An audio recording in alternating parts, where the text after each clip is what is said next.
Loh kalau presiden ingin baik kerjanya tentu ingin dia ya KPK yang kuat, yang tegas karena membantu dia pasti. Ya kan? Iya. Enak. Dulu ya Pak, saya bekerja dengan banyak presiden.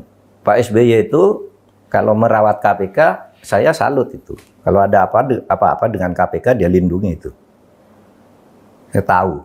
Sampai mengeluarkan Zaman Bapak menjadi Ketua Mahkamah Konstitusi? Saya Ketua Mahkamah Konstitusi. Gitu. Termasuk ketika KPK, 2 orang itu akan ditangkap. Bibit sama Trianto? Saya ditelepon oleh Eri Riana di setengah malam. Pak Mahfud, ini saya dengar si Chandra sama si Bibit mau ditangkap. Tolong sampaikan ke Pak SBY. Kata Pak Eri Riana waktu itu. Pak SBY itu kalau Pak Mahfud bicara mendengar.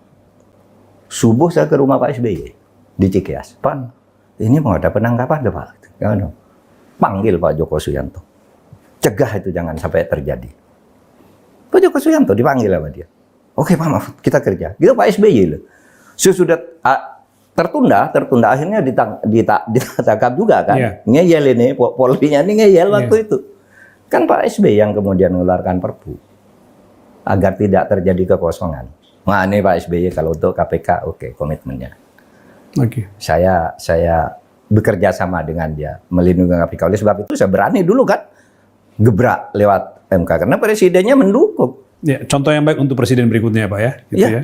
Jadi kalau misalnya Pak ya, saya menyederhanakan, andaikan Pak Prabowo nanti mau sungguh-sungguh efektif korupsi itu diberantas, maka sebaiknya Pak Prabowo itu dalam pemerintahannya nanti merevisi Undang-Undang KPK, kemudian kembali kepada KPK yang lama. Iya, mudah-mudahan. Udah 2 pasal itu aja. Ya, yang lain udah gitu. Karena gini, mudah-mudahan 2 pasal itu pasal tentang apa namanya? Pimpinan KPK. Itu tadi kewenangan untuk melakukan penuntutan. Diberi kewenangan. Kemudian yang kedua, dewasnya itu diperkuat sehingga menjadi lebih ini. Gitu, soal masuk ke rumpun eksekutif seperti sekarang? Kenapa? Sebenarnya tuh salah praktek. Begini loh, masuk rumpun eksekutif. KPK itu disebut masuk rumpun eksekutif karena KPK itu bukan lembaga legislatif, tidak buat undang-undang.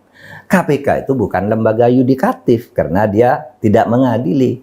Terus di mana? Kan lembaga ada 3, secara legislatif, eksekutif, yudikatif. Tidak bisa masuk ke legislatif, tidak bisa masuk ke yudikatif, berarti di eksekutif. Tetapi jelas putusan MK itu.